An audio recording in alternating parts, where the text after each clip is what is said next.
Assalamualaikum warahmatullahi wabarakatuh. Halo semuanya, saya Alt Abdul Haq, NISN 004231130.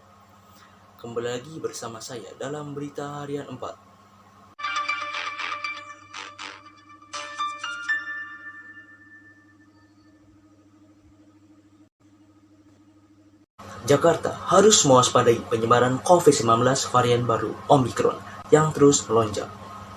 Saat ini tingkat keterisian tempat tidur (bed occupancy ratio atau BOR) perawatan pasien COVID-19 di ibu kota meningkat pesat.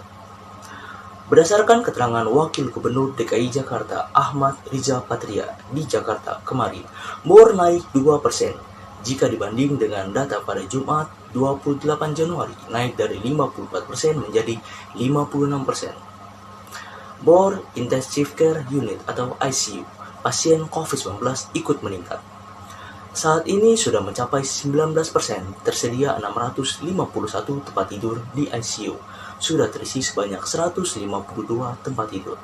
Fakta terkait dengan BOR itu memperlihatkan Jakarta sedang tidak baik-baik saja. Kasus positif COVID-19 di Jakarta konsisten menanjak. Persentase kasus positif COVID dalam sepekan terakhir ini mencapai 11,8%. Persentase itu melampaui standar Organisasi Kesehatan Dunia atau WHO sebesar 5%. Pemprov DKI Jakarta harus menyadari betul bahwa lonjakan kasus COVID-19 dalam sepekan terakhir ini masih pada tahap awal, belum mencapai puncaknya. Perkiraan pemerintah pusat, puncaknya pada pertengahan Februari sampai Maret. Jangan sampai rumah sakit sudah penuh duluan, malah tergopo-gopo pada saat puncaknya tiba. Karena itu, prioritas pelayanan di rumah sakit hanya untuk pasien yang memiliki gejala sedang dan berat.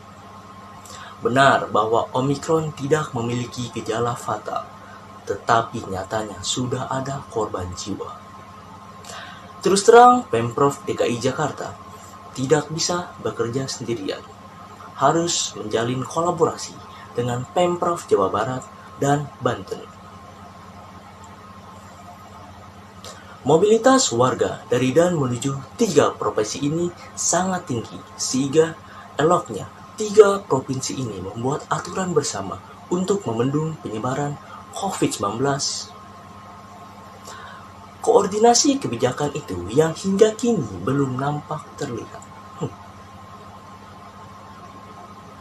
Bukan hanya Jakarta yang patut waspada. Berdasarkan data Satgas Penanganan COVID-19 per kemarin, penambahan kasus terkonfirmasi positif harian terdapat 5 provinsi dengan angka tertinggi.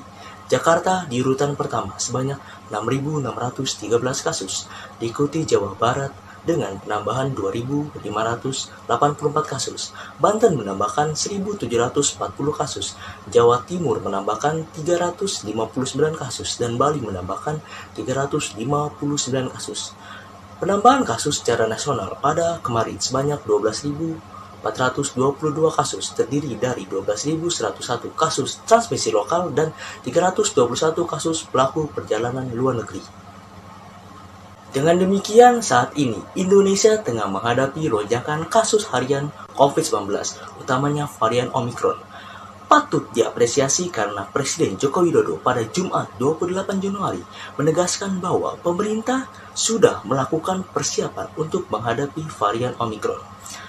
Persiapan itu mencakup perbaikan berbagai sarana dan prasarana fasilitas kesehatan disesuaikan dengan karakter varian Omicron. Ketidaksempurnaan pelayanan pada kasus Delta jangan sampai terulang lagi. Jangan pernah terperosok pada kesalahan yang sama. Tidak kalah pentingnya ialah pemerintah harus terus-menerus meningkatkan kesadaran masyarakat. Kesadaran untuk mematuhi protokol kesehatan, mengurangi mobilitas agar meminimalkan kontak sehingga mencegah penyebaran Omicron yang lebih luas. Bila perlu, pemerintah jangan ragu-ragu melakukan intervensi dengan menerapkan pembatasan sosial di semua sektor secara ketat dan tegas. Pemberlakuan pembatasan kegiatan masyarakat dengan level tertentu di setiap wilayah jangan kendor dilakukan. Terus terang, kenaikan kasus saat ini memperlihatkan alarm sudah berbunyi bahwa puncak Omikron ada di depan mata. Lampu kuning sudah menyala. Keselamatan rakyat sebagai hukum tertinggi wajib dipraktikkan, bukan hanya diucapkan. Demikian berita yang bisa saya sampaikan. Kurang lebihnya mohon maaf dan terima kasih.